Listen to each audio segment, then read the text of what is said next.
para a gente fazer os exercícios, beleza? Então vamos lá, vou espelhar aqui a tela para vocês.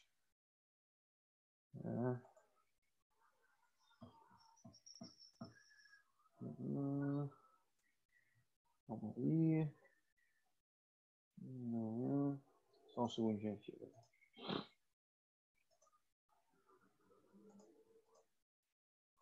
Vamos ver agora. Aqui. Foi. Ó, aqui eu tô no próprio capítulo 20. Tá? Esse que eu mostrei para vocês no vídeo. Eu gravei o vídeo com a própria apostila dessa vez, né? Acho que foi a primeira vez que eu fiz isso com vocês. Vocês devem ter reparado que o fundo era a própria apostila e não um slide. Isso aconteceu por duas coisas. Primeiro, porque a apostila servia nesse capítulo aí para isso. É um capítulo que está bem resumido, não está enchendo linguiça em momento nenhum. E segundo, que eu acho que eu não tinha nenhum slide sobre a América Latina e não tive tempo. Né? Semana de recesso e tal. Na verdade, fazer slide é o que mais demora. Gravar aula é até rápido. Gravar aula demora o tempo da gravação. Agora, preparar slide, e chega uma hora que a gente fica sobrecarregado. Cara. Esse trabalho online no computador, ele sobrecarrega a nossa cabeça de uma forma muito grande. Então, essa semana eu não quis tocar em computador, não quis ver nada além do meu celular para assuntos de lazer, porque a gente já está saturado. Então, eu vou ver, a partir de agora, talvez eu grave mais nesse modelo aqui, com a própria apostila como pano de fundo.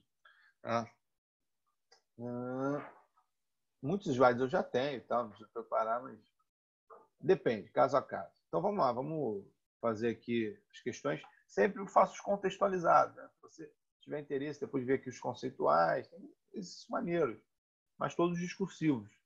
O objetivo aqui, de forma ampla, é fazer os múltiplos escolha. Porque discursivo aí, não sei nem se tem alguém aqui na turma que vai fazer alguma prova que tenha geografia discursiva. Bom, vamos aqui começar pela número 9, que é da FGV. Essa da FGV, provavelmente o nível deve ser aí de mediano para alto. Vamos lá. Deixa eu aproximar mais ainda, para facilitar a vida de vocês. A história da América Latina é a história dos contrastes e semelhanças, das convergências e divergências. A geografia do continente também é assim, e pode-se destacar que boa parte dos países latino-americanos se assemelham quanto. Então, quando ele fala aí convergência, divergências, é mais ou menos tudo isso esse resuminho que eu fiz agora ao vivo e também lá no início do vídeo, quando eu falo ali, né, das questões de similaridades históricas, mas ao mesmo tempo diferenças culturais. E a geografia é a mesma coisa. Tem países grandes, países pequenos, países com muito potencial, com litorais, outros países que estão no interior, e por aí vai. Então, ele quer uma semelhança para todos os países latino-americanos. Letra A fase de transição demográfica em que vivem, pois, de modo geral, encontram-se no momento inicial que se caracteriza pela redução da mortalidade infantil. Calma lá, pausa aqui, porque esse assunto ele ainda vai ser visto por vocês na Geografia 2, tá? Que é a Geografia da População. Então, vocês vão ter lá o conceito de transição demográfica, o que é a diferença de taxa de natalidade, mortalidade, crescimento vegetativo, enfim. Como eu disse aí em algum momento do vídeo, são países que, de uma maneira geral, são marcados por um grande impulso do êxodo rural ali, meados do século XX, em que nós tivemos uma grande urbanização. Hoje as cidades são enormes. Isso também é um pouco de reflexo da transição demográfica. A transição demográfica, quem não sabe, quem não ouviu falar, é um nome que se dá para a gente designar as mudanças no comportamento do crescimento populacional. Porque a gente tem várias fases na transição demográfica. Né? A gente tem a estabilidade, tem a explosão demográfica, a partir do momento em que a população começa a crescer demais por conta da redução da mortalidade, e justamente acontece quando os países estão se urbanizando, as pessoas estão tendo acesso a qualidade de vida melhor e tudo mais. Enfim, mas olha só, né? ele diz que todos os países latino-americanos, ou boa parte dos países latino-americanos, estão numa fase em que a mortalidade infantil, o que é a mortalidade infantil? É a quantidade de crianças que morrem a cada 1.000 nascimentos antes de completar 1 ano de idade. Tá? E a mortalidade infantil no continente latino-americano ainda é alta. Não chega a ser tão alta quanto na África, por exemplo, mas ainda é alta. Por quê? Porque a mortalidade infantil é um reflexo da saúde do país. Então, quanto mais criança morre antes de completar 1 ano de idade, significa que aquela criança ou não teve um bom acompanhamento durante a gestação, a grávida, né? A mãe não teve um bom acompanhamento, consequentemente a criança ela pode ter tido algum tipo de aborto, ou o trabalho de parto não foi bem feito, ou a própria criança depois de nascida não teve uma boa alimentação, enfim, não tomou vacina, etc. Então, quando você olha os países mais pobres, como eu citei aqui, né, o Haiti, vários países centro-americanos, como sei lá, o Antigua e Barbuda, Bahamas, esses lugarzinhos pequenos, que apesar de serem paradisíacos, normalmente a população é pobre. Aqui na América do Sul mesmo, Bolívia, Equador, Paraguai, Peru, a mortalidade infantil, falar que ela está se reduzindo de forma geral não é certo, não. No Brasil, por exemplo, está se reduzindo, apesar de ainda ser alta. Se eu não me engano, não lembro agora, deixa eu ver aqui quanto é a taxa de mortalidade infantil do Brasil, para não falar besteira, para não chutar.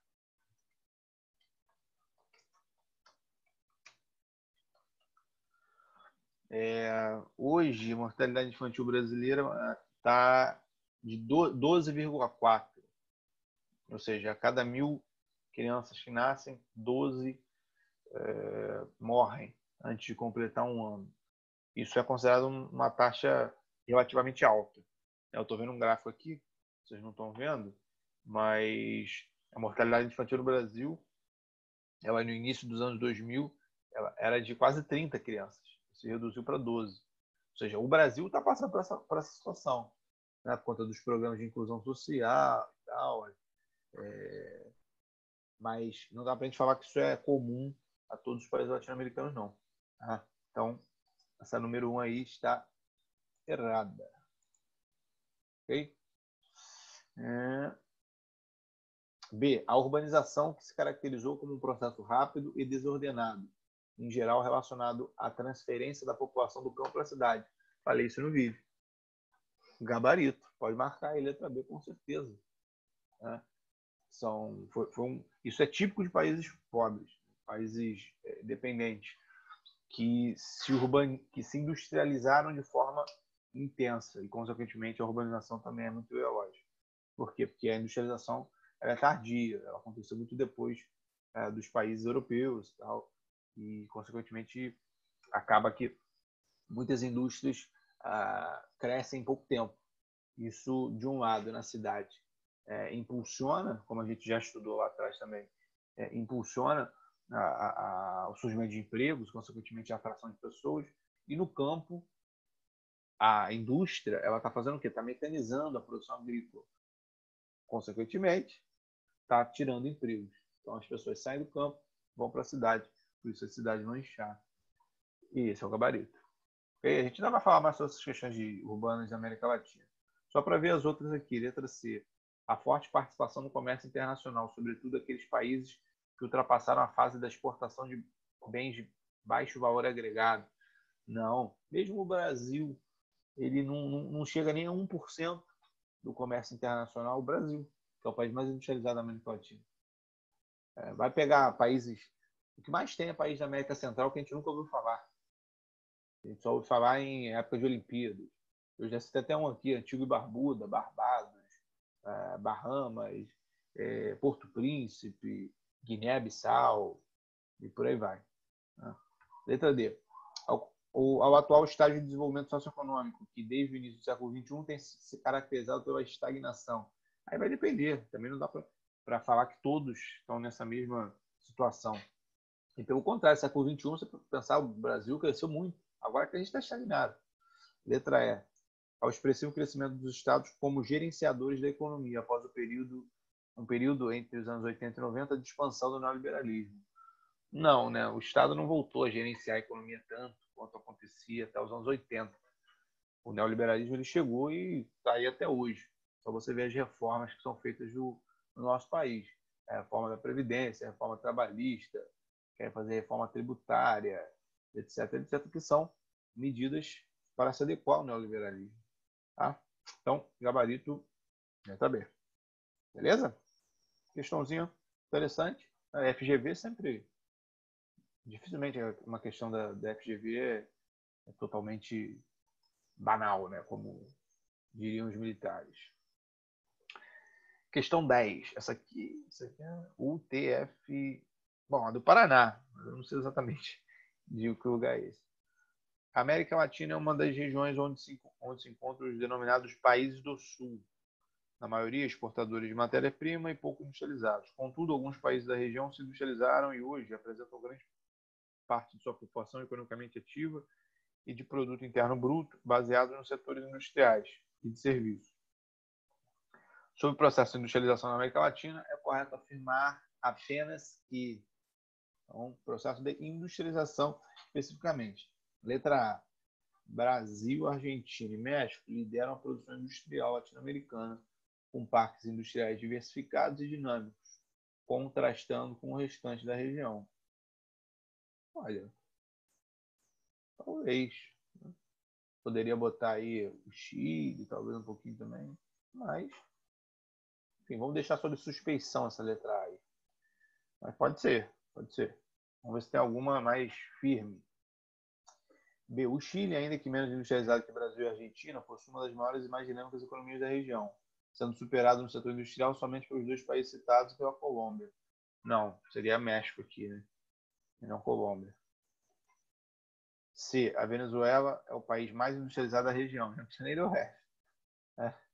Visto que possui grande oferta de petróleo e tem sua indústria capitaneada pela OPEP, Organização dos Países Exportadores de Petróleo.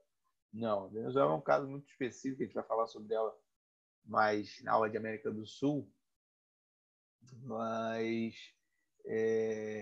apesar de ser a maior reserva de petróleo do planeta, não é o país mais industrializado, é um país que sofre muito aí com questões políticas e tudo mais.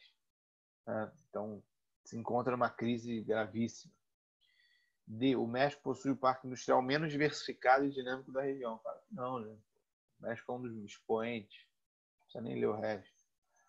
Ele fala aqui, ó, visto que importa que quase todos os produtos industrializados consomem nos Estados Unidos, devido à proximidade geográfica que tem.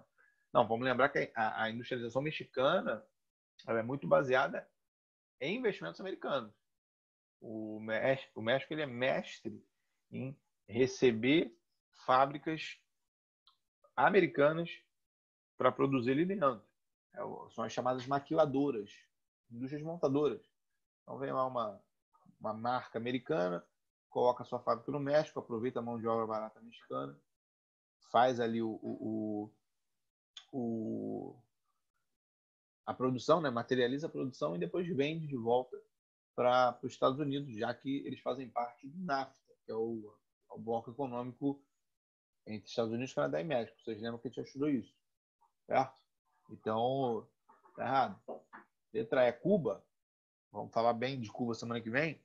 Apesar da industrialização tardia, é um exemplo de economia desenvolvida para a região, pois se tornou um país considerado desenvolvido a despeito de sofrer bloqueio econômico por parte dos Estados Unidos. A parte do bloqueio econômico é verdade. A aula de América Central, eu vou destrinchar melhor essa questão. Mas falar que Cuba é desenvolvida, não. Não é porque é socialista, que tem um IDH ali considerado bom, que é desenvolvido. Cuba é um país com várias dificuldades. Enfim, então o gabarito mesmo é a letra A. Tá? É a única que não tem aí nada assim que a gente possa falar, não, isso aqui está errado. Não tem. Beleza? Vamos para 11. Labana, de olho em novos negócios. Questão da UERJ. Os novos negócios em Havana impulsionaram outro setor, até então pouco em voga na ilha, a publicidade. As histórias de pequenos empreendedores que deram certo foram a inspiração para a revista eletrônica mensal em La Habana, que chegou ao seu terceiro número em março desse ano. O objetivo, segundo um dos seus criadores, é mostrar o que está acontecendo na cidade e as transformações no país, principalmente na capital.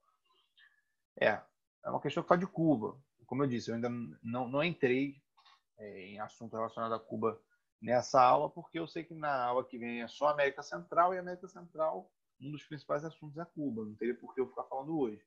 Tá? Mas, enfim, vamos ver com o que a gente sabe aí nas aulas de Guerra Fria.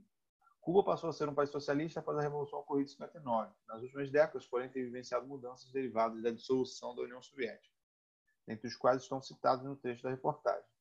A expansão desses novos negócios cubanos está diretamente relacionada à expectativa da seguinte possibilidade. Então, o fato de Cuba hoje ser um país que está, bem ou mal, se abrindo ao capital, permitindo investimentos estrangeiros e tudo mais, isso tem, ou pelo menos tinha, né? Isso aqui é uma questão, você vê, a reportagem de 2015, tá? Hoje isso já não estaria tão atual, né? Porque em 2015 nós estávamos ali tendo uma aproximação dos Estados Unidos com Cuba. O governo Obama, isso vai acontecer, né, com alguns movimentos sendo feitos de ambos os lados. Então, hoje, com o governo Trump, isso já não rola. Mas qual era a expectativa para aquele momento?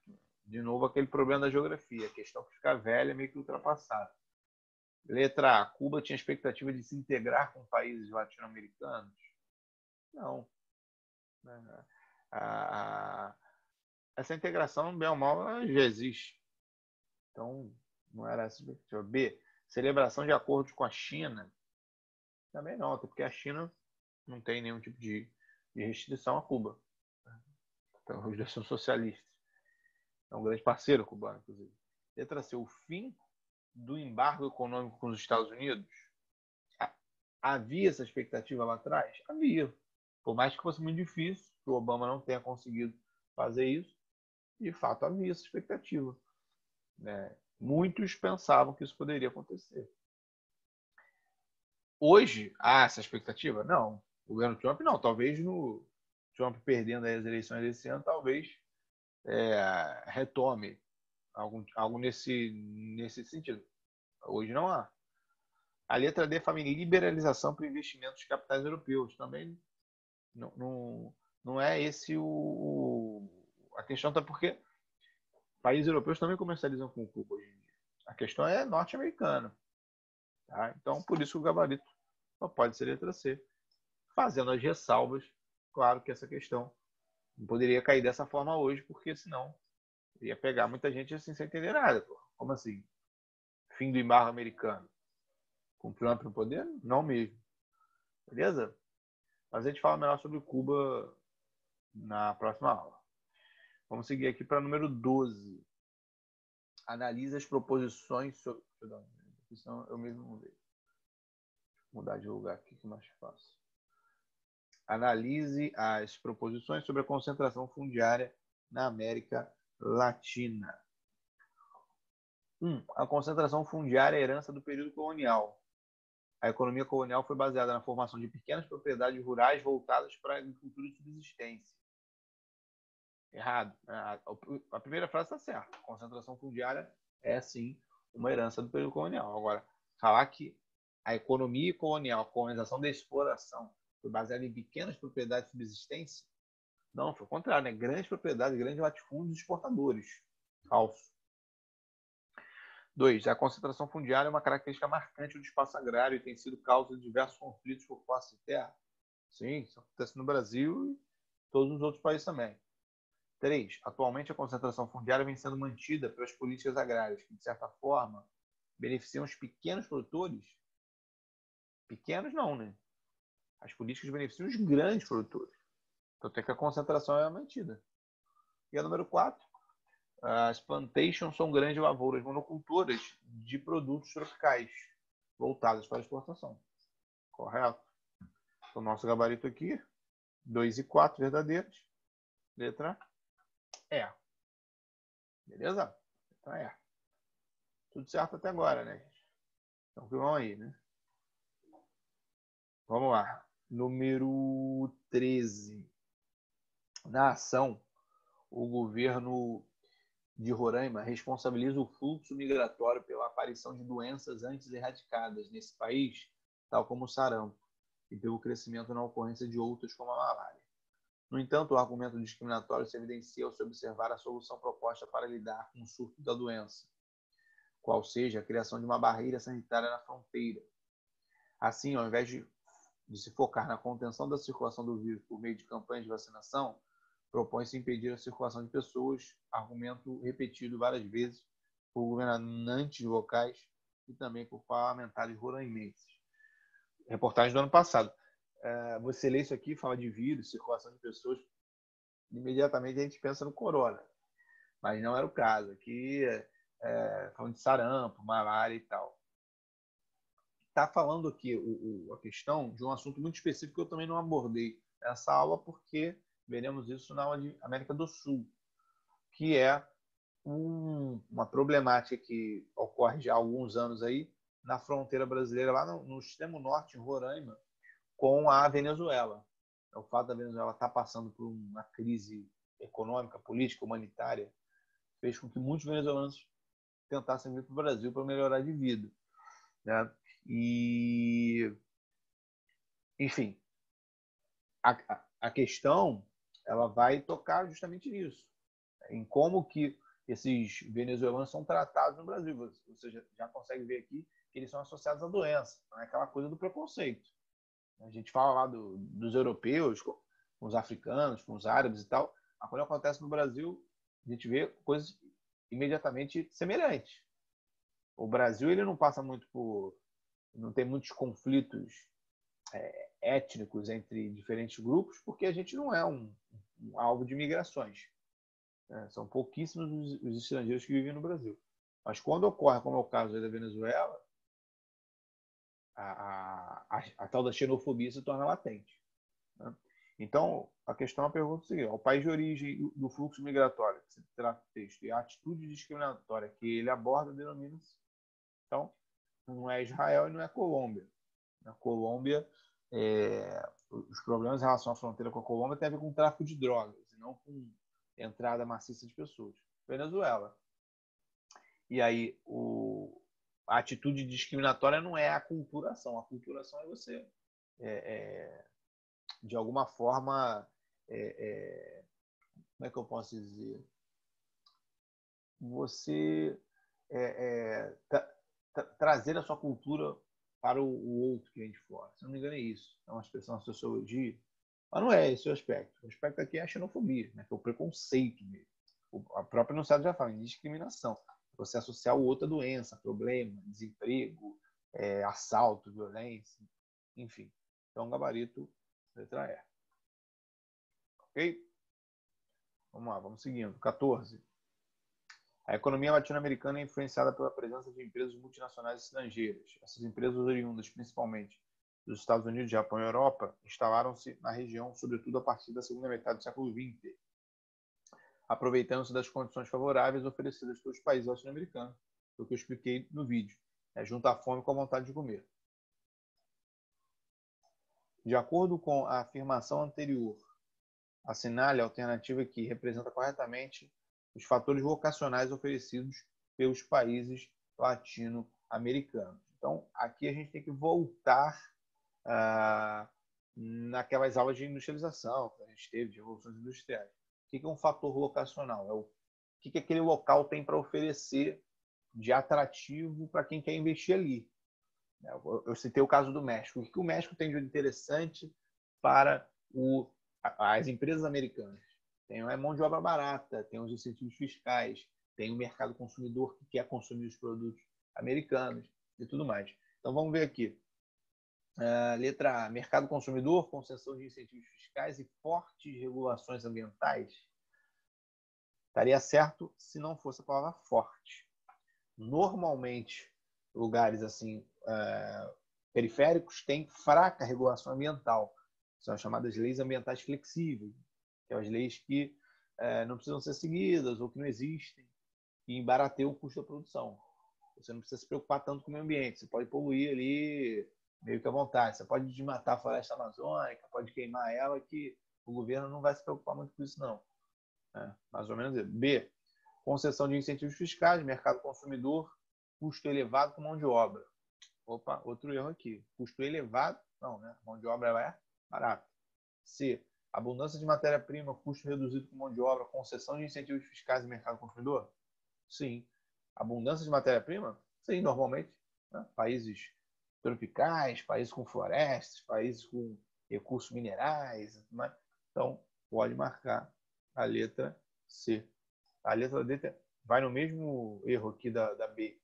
Custo elevado com mão de obra. Então, gabarito C. Show? 15. A importância da atividade mineradora na América Latina não se limitou ao período colonial. Mesmo após alcançarem a soberania, os países latino-americanos continuam dependentes de exportações minerais. Ainda hoje, a mineração possui peso na economia de vários países da América Latina. De acordo com a afirmativa anterior, a cenário alternativa correspondente ao país latino-americano responsável por cerca de 1/3 da produção mundial de cobre, onde em seu território se encontra 40% das reservas mundiais desse mineral. Cobre, isso é decoreba, né? Questãozinha boba. Cobre, o país que mais se destaca é o Chile. Não sei se eu falei isso no vídeo, acho que eu citei em algum momento. Mas, enfim, não é algo assim tão importante você ficar sabendo, não. Eu nem sei de onde é essa questão, não sei se é do próprio Eleva. Não é algo que costuma cair hoje em dia. Ficar decorando ou quem tem mais, quem tem menos alguma coisa. Tá, mas é o Chile. A economia chilena é bastante voltada pelo cobre. 16. A partir da década de 50, verificou-se uma intensificação do processo de industrialização em diversas regiões do planeta. No caso dos países latino-americanos, como, por exemplo, Brasil, Argentina e México, em que se baseou... no caso dos países latino-americanos, como Brasil, Argentina e México, em que se baseou fundamentalmente a industrialização. A. Nos recursos minerais e no crescimento da população? Não, né? A industrialização se baseou no crescimento populacional? Não, foi uma consequência o crescimento populacional, não um pré-requisito. B. Na farta mão de obra barata e na baixa taxa de crescimento vegetativo? Não, o crescimento vegetativo ele foi alto em dado momento. O crescimento vegetativo é a mesma coisa que o crescimento da população, tá, gente? A diferença entre o número de pessoas que nascem e morrem em um período, em um local. C. Na internacionalização dos mercados, primeiramente, e nas elevadas taxas de reserva cambial. Muito dinheiro concentrado? Não. D. Nas diversidades regionais e na renda per capita da população. A renda per capita é todo o dinheiro dividido pela população. A renda per capita é baixa também, de maneira geral. Então não. Letra E. Na substituição de importações e, posteriormente, na internacionalização de mercados. Sim. O modelo, como eu falei no vídeo, foi o modelo de substituição de importações, de tentar fazer no interior, internamente, melhor dizendo, aquilo que antes era comprado de fora, e depois a gente vai ter uma abertura comercial quase que restrita a partir dos anos 50, 60, 70, e com isso a gente vai se tornar muito independente em termos tecnológicos. Então, gabarito aqui, letra E. Vamos lá, vou fazer tudo, porque tem mais duas, então vou fazer 17 e 18. A partir dos anos 80 e, sobretudo, dos anos 90, vários países da América Latina, com grandes dívidas internacionais e em crise econômica, passaram a adotar uma série de políticas econômicas sob a determinação de organismos como o FMI e o Banco Mundial. O marco para essa mudança foi o chamado Consenso de Washington. Essas políticas pautavam-se por privatizações em setores estratégicos nacionais e contenção de gastos públicos, mesmo em áreas básicas como saúde e educação. Essa tendência política econômica denomina-se letra A, neoliberalismo. Então, toda vez que você ouvir falar em privatização, Estado mínimo, redução de gasto público, lembre-se do neoliberalismo, que é a doutrina que vigora hoje, desde ali dos anos 80 até hoje. Tá? Ela substitui o keynesianismo, substitui o Estado mais interventor. Tá? E para a gente fechar aqui, é uma questão também que provavelmente eu não falei nessa aula por conta que eu estou vendo já aqui de cara, que fala de América do Sul. Nós ainda não entramos com profundidade em América do Sul, mas enfim, vamos tentar fazer aqui. Relacione corretamente os casos recentes que demarcaram importantes mudanças no quadro geopolítico da América Latina aos diferentes países onde se manifestaram, numerando os parênteses a seguir. Beleza, então vamos tentar. Eu sei que a gente não entrou nisso hoje, tá? Daqui a 2 áudios para entrar. Ao que vem a América Central, depois a América do Sul. Mas enfim. Seu atual presidente, cuja plataforma de governo neoliberal foi derrotada recentemente nas urnas, será sucedido pela volta de um governo de centro-esquerda, o qual terá o enorme desafio de recompor a economia do país, marcada por desemprego e inflação galopante. Se essa questão é atual, eu não sei de qual é o ano, mas se essa questão é atual, é a Argentina, número 4. Porque na Argentina a gente teve recentemente o governo do Maurício Macri, que foi um cara de direita, que tentou fazer todas as reformas lá neoliberais, não deu certo, e agora entrou o Fernandes, Augusto Fernandes, se não me engano o nome dele, que é um cara mais centro-esquerda, que já é mais ligado lá a Cristina Kirchner, que era de esquerda, enfim. A Cristina Kirchner, inclusive, é a vice-presidente. Deve ser o meu 4, creio eu. Mas calma que a gente vai falar sobre isso ainda. 2. Recentemente, o já ex-presidente de ascendência indígena e pertencente ao partido Movimento ao Socialismo renunciou em função de pressões civis e militares enredadas em decorrência de sua manutenção no poder à revelia da Carta Magna daquela nação e de eleições por seu terceiro governo marcado por fraude. Esse é o número 1, é a Bolívia. Essa questão é bem atual, deve ser no final do ano passado. Na Bolívia a gente teve o Evo Morales, que ficou no poder aí durante décadas, se reelegeu várias vezes, mudava a Constituição, e aí ele começou a sofrer muita pressão. Ele tem uma doutrina de esquerda, né, uma ideologia de esquerda, e ele acabou renunciando por pressão da oposição. Depois falou que foi um golpe e tal. Atualmente ele até está asilado, ele está fora da Bolívia, não sei onde ele está morando, esqueci, mas ele está fora. Terceiro aqui, o atual governo com baixíssima legitimidade enfrenta a pior crise da história moderna do país, certamente a Venezuela, marcado por inflação exorbitante, fuga de investimentos, radicalização da perseguição política e crise social profunda. Venezuela, né? Número 2, porque é onde nós temos ali desde a morte do Hugo Chávez, que foi o grande líder bolivarianista, o seu sucessor, oh meu Deus, fugiu o nome dele agora, é tanto nome, fugiu o nome dele. Daqui a pouco eu lembro. Ele, como a própria questão diz aqui, ele não tem tanta legitimidade assim, a oposição detesta ele, a ponto de a gente já ter tido até um autodeterminado outro presidente, outro cara da oposição chegou e falou que era o presidente, e aí os Estados Unidos apoiou. Enfim, é uma longa história. Aguardem a próxima aula. Então só sobrou aqui o Uruguai, né? O país tem uma economia fortemente baseada no setor agropecuário, destacou-se como um dos melhores países da América em estudos que levam em consideração qualidade de vida, igualdade e democracia, detendo a maior renda por pessoa na região, há quase 7 anos, uma taxa de pobreza de países europeus e uma economia em ritmo constante de crescimento nos últimos 16 anos. Caso número 3, Uruguai. Então, o gabarito aqui é letra C.